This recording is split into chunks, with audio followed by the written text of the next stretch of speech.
Halo, halo! Spytacie z pewnością, gdzie przywiało Tomagajda. 200 kilometrów od białoruskiej granicy. Dziękuję Wam pięknie za subskrypcję, polecenia kanału i wszelkie sugestie w Waszych komentarzach. Popatrzcie, w tą stronę Białystok, w tą Warszawa. Gdzie jestem? Radzymin. Miejscowość między Legionowem a Tłuszczem, bądź Warszawą a Białorusią. Tutaj te tory prowadzą w kierunku Rosji. I dzisiaj będziemy sobie mówić o małym miasteczku obecnie liczącym 12 tysięcy mieszkańców, Radzymin. Nazwa pochodzi od omijania tego miejsca, Radzę Omin.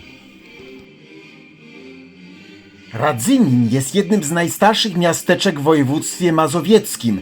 Dzisiaj święto niepodległości, 11 listopada. Zobaczcie koniki.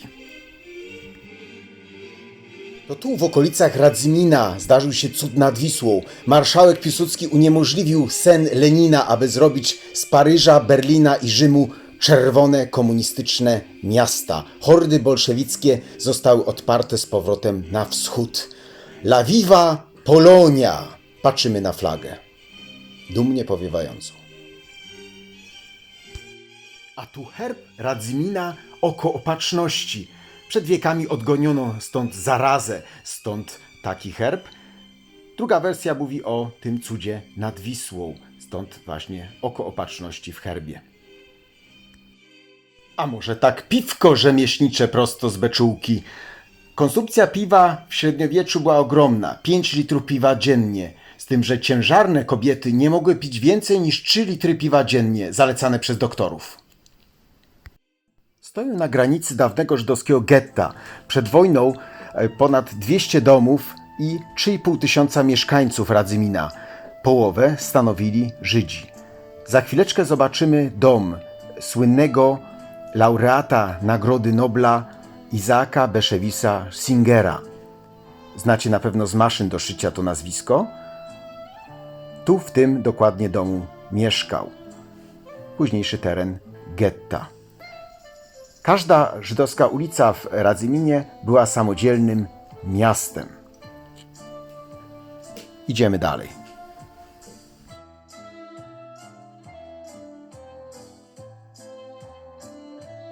Pierwsze wzmianki o osadzie Radzymin pochodzą z XIII wieku i mówią o nadaniu swojemu dworakowi przez księcia Konrada Mazowieckiego puszczańskich włości. Obejmowały one trudno dostępne tereny, które były zabagnione i gęsto zalesione. W tych ostępach na podróżujących czyhały nieprzyjemności, tak ze strony natury, jak i ludzi wyjętych spod prawa. Wtedy to, jak mówi legenda, nazwa osady wzięła od słów Radzę Omin, Radzymin. A może od słowiańskiego imienia Radzim. Przez osadę biegł trakt łączący Mazowsze z Prusami, na którym to powstawały liczne karczmy, zajazdy, będące zalążkami osad i późniejszych miast. W roku 1475 osada staje się miastem na prawie chełmińskim, odmianie prawa niemieckiego. Miasteczko wtedy liczy 36 domów i 387 mieszkańców. Taki mały sztetl. Tu rzut oka na stary rynek w Radzyminie. Ładnie odbija się w listopadowym zachodząc słońcu.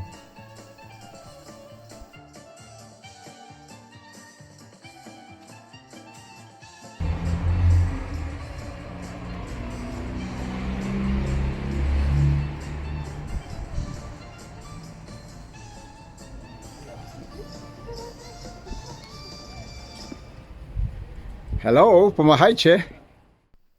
I takie peregrinacje dawnego Radzymina.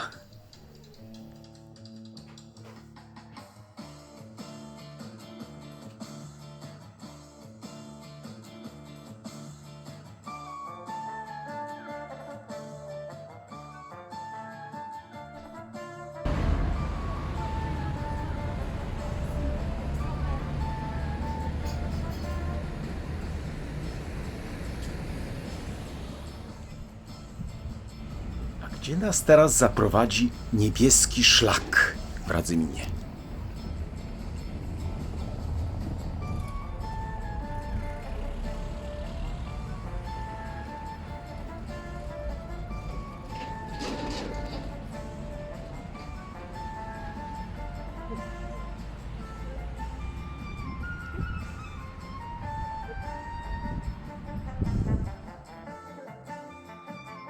Czy to kraina wesołego misia? Taki ciekawy sklepik. A przed wojną były tu liczne sklepy, które prowadzili różni właściciele, mydlarnie, jak i farbiarnie nawet. Idziemy sobie wzdłuż muru ulicą Kilińskiego i za chwileczkę po prawej wyłania nam się duży, murowany dom z dwuspadowym dachem, który przed wojną należał do rodziny Wagmanów. Byli oni właścicielami składu materiałów budowlanych oraz sklepu spożywczo-kolonialnego. Obecnie balkony się sypią, są specjalnie, jak widzimy tu, podtrzymywane.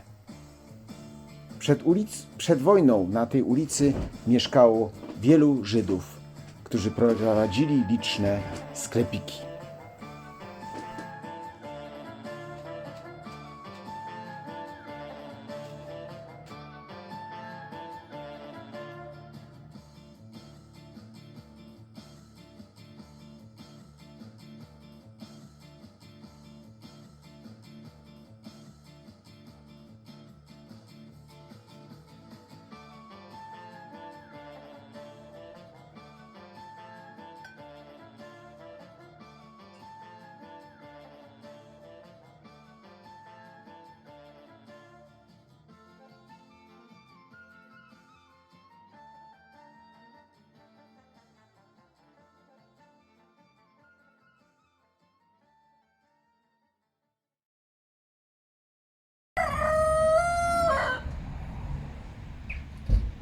Again.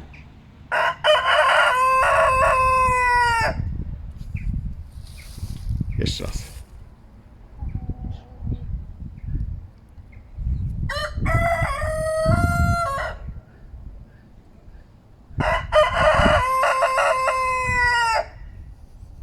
In Polish. Po polsku.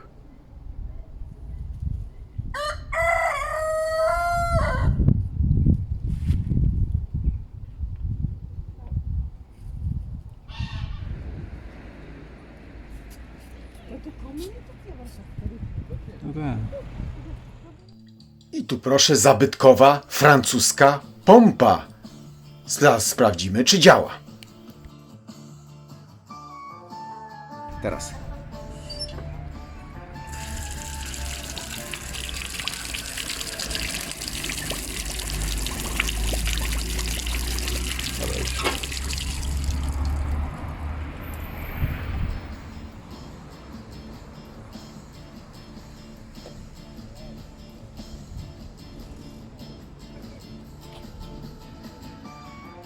Jeszcze raz oko opatrzności i burmistrz zaprasza na Narodowe Święto Niepodległości.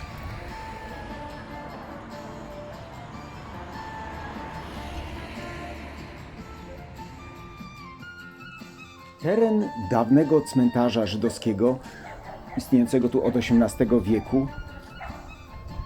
Podczas II wojny światowej na cmentarzu chowano zwłoki osób zmarłych lub zabitych w miejscowym getcie.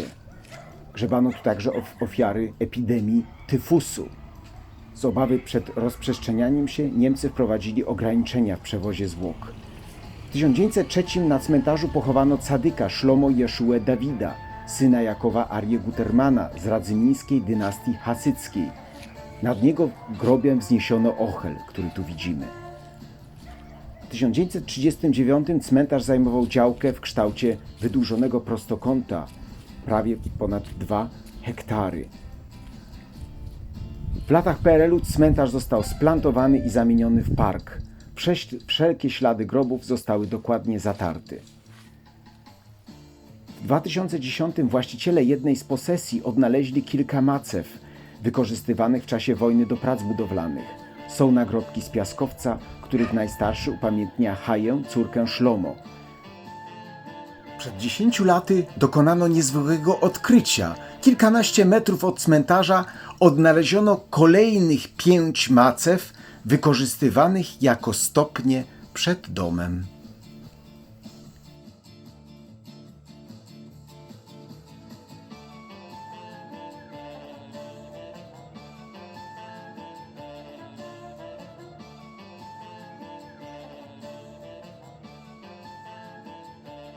I cóż, kochani, macham do Was, pora zakończyć ten króciutki vlog.